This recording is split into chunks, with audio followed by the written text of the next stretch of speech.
शिव की आराधना किसको कहते हैं? कोई कहता है कि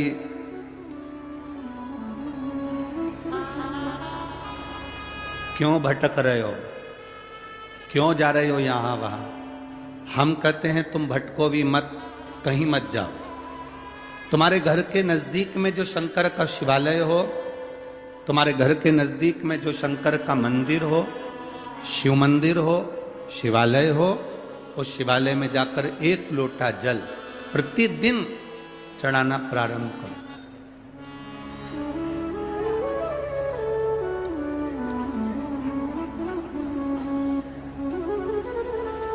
जो प्रतिदिन भगवान शंकर के मंदिर में एक लोटा जल समर्पित करता है, उसका हाथ महादेव पकड़ लेता है, फिर ऐसे ही नहीं छोड़ता, उसको मंजिल तक पहुंचाकर छोड़ता है।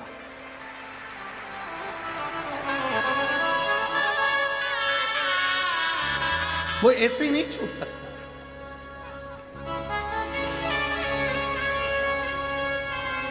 आपने अगर उस पर भरोसा करा है, हां, थोड़ा कष्ट हो सकता है, थोड़ी तकलीफें आ सकती है, थोड़ा दुख आ सकता है। जिंदगी में थोड़े थोड़े तकलीफें हर मनुष्य के जीवन में आती है। कोई संत, कोई साधु, कोई गुरु, कोई ब्राह्मण, कोई बहुत बहुत बड़ा महाराज भी अगर तुमको कह दे कि उसकी जिंदगी में दुख नहीं है, तो समझ लेना कि झूठ बोल रहा।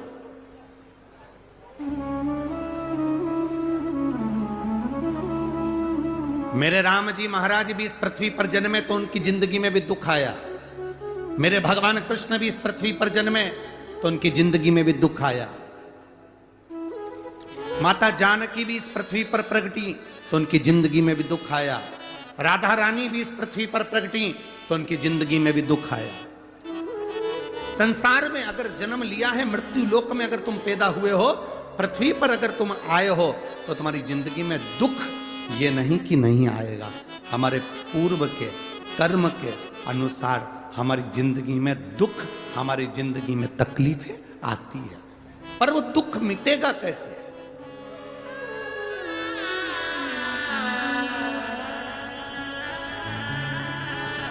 राम जी का दुख कैसे मिटा था?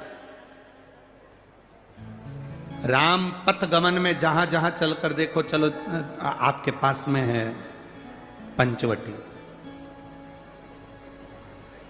आपके पास में नासिक लगा हुआ है, पंचवटी लगी हुई। ये कथा 19 तारीख को पूर्ण हो जाएगी। 21 तारीख को नासिक में माता गोदावरी के तट पर पंचवटी में 5 दिवसीय कार्तिक महीने में कथा लोगों को श्रवण करने के लिए भक्तों को मिल जाएगी। आपके नजदीक में लगी है पंचवटी, चलो जाओ। जितने राम जी महाराज अयोध्या से लंका तक गए, उसके बीच में जितने राम जी के मंदिर नहीं है, उससे अधिक शंकर जी के मंदिर हैं। उसका कारण केवल एक है, राम जी जहां रुकते थे वहां शंकर भगवान के शिवलिंग की स्थापना करते थे, पूजन करते थे, और वहां से फिर आगे बढ़ते थे, फिर आगे बढ़ते थे, फिर आगे बढ़ते थे।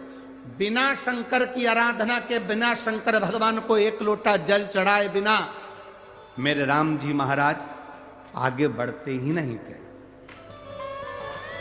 भगवान कृष्ण के जीवन का चरित्र उठाकर देखो। मेरे ठाकुर जी का नियम था, एक लोटा जल चढ़ाए बिना कृष्ण आगे बढ़ते नहीं थे। श्री दशरथ जी महाराज के जीवन चरित्र को उठाकर देखिए। सूर्य नारायण भगवान को जल और शंकर भगवान को जल चढ़ाए बिना दशरथ जी महाराज आगे बढ़ते नहीं थे। श्री जनक जी महाराज के चरित्र को उठाकर देखिए। एक लोटा जल चढ़ाए बिना जनक जी महाराज अपनी सभा में नहीं जाते थे।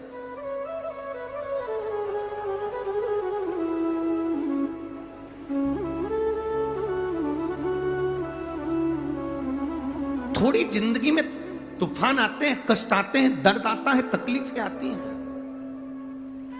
पर तूफान आता है तो पता चलता है ना कि मजबूती कितनी है। अभी पता चला, चला कि नहीं चला? अरे बोलो तो जम के।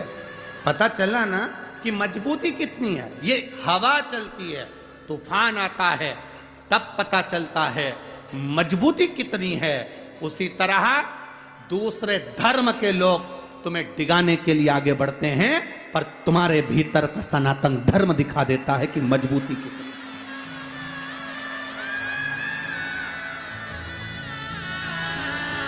छत्रपति शिवाजी महाराज, जिनकी माता ने कहा कि बेटा सामने किला है और वो किला मुझे चाहिए, शिवाजी कहते हैं माँ क्या बात करती हो, ये किला वहाँ कितना कितना सैनिकों का बल भरा पड़ा हुआ है और मेरे पास में कुछ भी नहीं है, मेरे पास कुछ भी नहीं।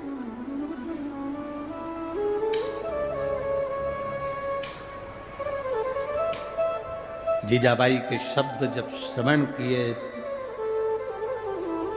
छत्रपति शिवाजी महाराज को छत्रपति का संबोधन स्वयं उनकी माता ने दिया है, स्वयं उनकी माता ने।